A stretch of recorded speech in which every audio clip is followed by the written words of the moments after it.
எதிர்க்கட்சிகள் ஆடி போயிருக்கின்றன. எதிர்க்கட்சிகள் தளம்பல் நிலையில் இருக்கின்றன. எதிர்க்கட்சிகள் ஒன்று சேராத முடியாத நிலைமையிலும் ஒன்று சேரும் நிலைமையிலும் இருக்கின்றன. இதற்கு இவர்கள் காலத்திற்கு காலம் ஒவ்வொரு தலைப்புகளை தங்களுடைய கையிலே எடுக்கின்றன.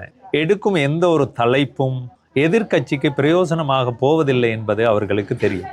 இதில் நாங்கள் விசேஷமாக அண்மை நாட்களில் நீதி அமைச்சருக்கு எதிராக நீர்கொழும்பு சிறைச்சாலை தொடர்பான பிரச்சனைகளை முன்வைத்து ஒரு விவாதத்தை கொண்டு வந்து அவருக்கு எதிரான நம்பிக்கையில்லா பிரேரணை கொண்டு வந்து அந்த நம்பிக்கையில்லா பிரேரணையில் எதிர்க்கட்சிகள் சுக்குநூறாகி போயின.